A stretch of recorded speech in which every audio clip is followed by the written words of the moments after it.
em relação a essa atividade. Agora, como tudo, mesmo emanando dos próprios participantes, o entendimento de você desenvolver, né, um processo que acaba culminando com a confecção do código, mas não é só isso. Depois você tem que verificar qual que é a aderência desse código pelos participantes, né? Fala um pouco das dificuldades, que eu imagino também que se deva ter dificuldades aí para, vamos dizer assim, conduzir esse processo e às vezes até ser um tanto quanto antipático, né?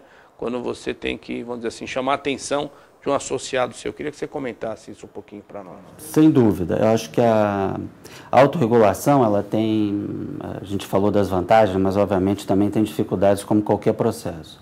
Você tem primeiro uma grande dificuldade que a associação enfrentou foi a questão política mesmo. Até o convencimento de todos os participantes do mercado que a atividade de autorregulação ia ser uma coisa positiva para os próprios negócios dos participantes, você demora. Então, você tem que não ter um processo político forte de convencimento e ele nunca acaba. Então, todo novo participante que entra na associação, ele tem que ser convencido e tem que ser demonstrado para ele que a autorregulação, apesar de ter normas restritivas e que eventualmente ele vai ser punido pelas normas, ao você melhorar a qualidade dos serviços, você vai trazer mais negócios para a instituição participante. Então, isso é um grande desafio, não chamaria dificuldade, mas é um desafio permanente. E a outra, aí sim, dificuldade, está relacionada com o que a gente chama de processo sancionador, que é realmente a punição do associado. Então, mas isso a gente coloca as normas bem claras nos códigos e eles aderem a essas normas e são eventualmente punidos, sim. Não é fácil, mas é um processo que acontece. Zeca, o nosso tempo está chegando ao final. Eu queria fazer duas perguntas para você. Eu gostaria que você comentasse todos os códigos, mas como nós não estamos muito tempo, eu acho que seria interessante se você pudesse falar um pouquinho do Código de Fundos, dado o fato que é um produto amplamente utilizado tanto pela pessoa física como por pessoa jurídica, né?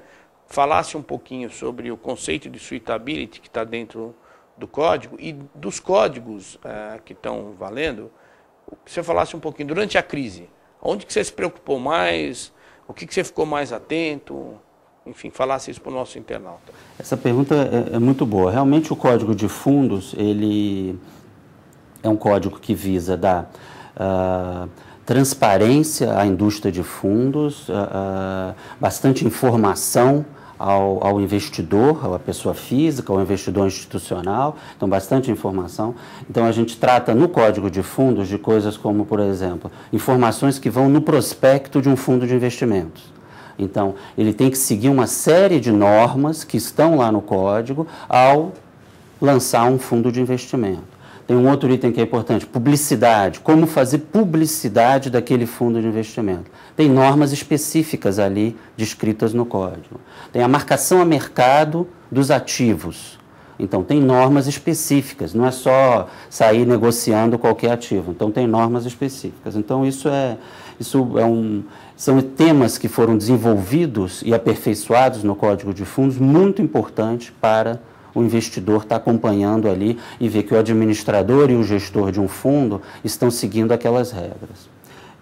Quanto à crise, a preocupação que nós tivemos lá da área de supervisão da Anbima foi em relação à liquidez dos fundos, ou seja, você tinha muita volatilidade, então os fundos estavam preparados para aguentar resgate de última hora do investidor um pouco mais preocupado e tudo, então era uma atenção, e o que nós fizemos em relação a isso? Nós soltamos uma série de normativos, entendeu? Alertando os participantes, os administradores e os gestores em relação à liquidez, em relação à marcação a mercado de alguns tipos de ativos, principalmente de crédito privado.